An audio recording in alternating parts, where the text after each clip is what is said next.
Yeah, I wouldn't know as much about him as I would have a few years ago, but there's certainly been a lot of changes. Um, no, but I think Joe Cunningham, came in and probably the first year worked basically with the squad that had been there in 2014, but slowly started to assemble his own squad, and very much you're seeing that in place at the moment.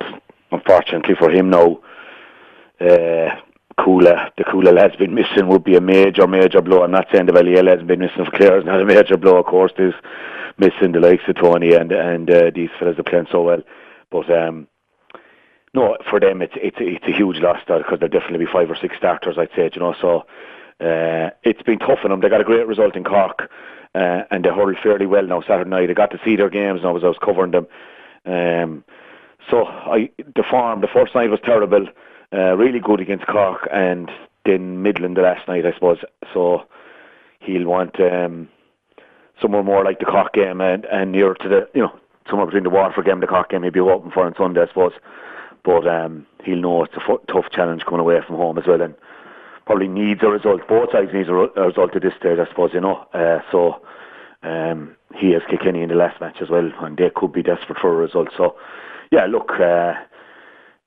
I suppose for the Dubs, they'll see it as a tough one, Derek, but they'll also have the comfort of knowing maybe if the worst comes to the worst, they'll be in the relegation final and they'll have the Cooler lads back for that. So that's what they'll be kind of clinging to at the moment. And they know they're capable of a performance like they delivered in Cork, so they won't be travelling without hope for sure. Yeah.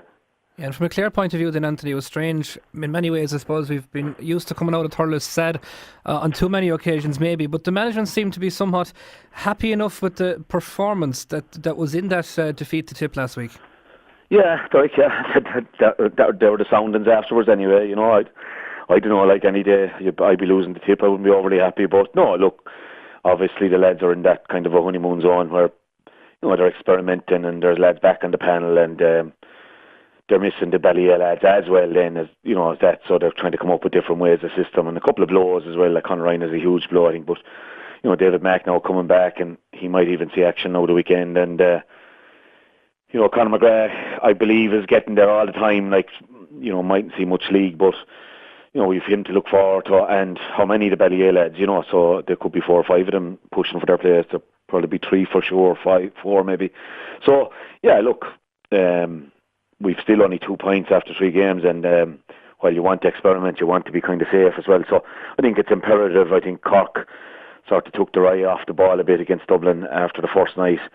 Our lads showed what they were made of against Kilkenny, the following week with the biggest defeat the Cody has ever tasted in League or Championship. So that was a fantastic win for Clare. But we need to see that sort of form again now at the weekend just to get the 2 points on the board and probably guarantee safety. Yeah, because as you said, Anthony, it's such an unpredictable league, and regardless of what's going to happen, Tip probably safe in a quarter-final at this stage, but everything else up for grabs with, 2 rounds to go?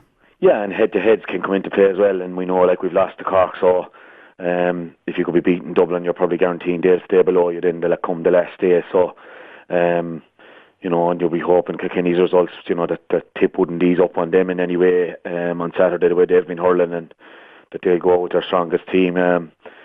Certainly in their pomp, Kilkenny wouldn't have spared them, so I'd be interested to see what way Michael Ryan will approach it at the weekend. Yeah, it's a fascinating weekend again, and obviously you've Cork going to Waterford, so that's another one. Waterford safe, or if Cork can get that win, they'll be back on 4. So yeah, we didn't think at this stage that we'd have 4 teams on 2 points, and the only ones really sitting pretty being Tipperary.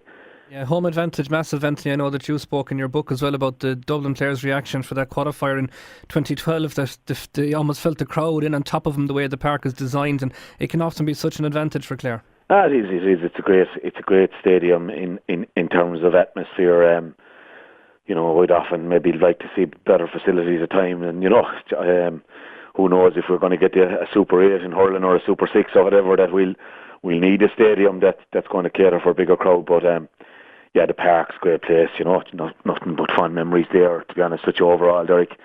The odd tough day between club and county, but no, overall, sure, I mean, it's a fantastic walk-up stadium in the town, and yeah, it does lend itself to that sort of an enclosed, even though other counties would have you saying that small pitch, and then as we all know, it's one of the biggest pitches in Ireland. It's just that the crowd are so close to the wire there that it can give that feeling of being a bit tighter, and that's always good for the home side, I think, for sure.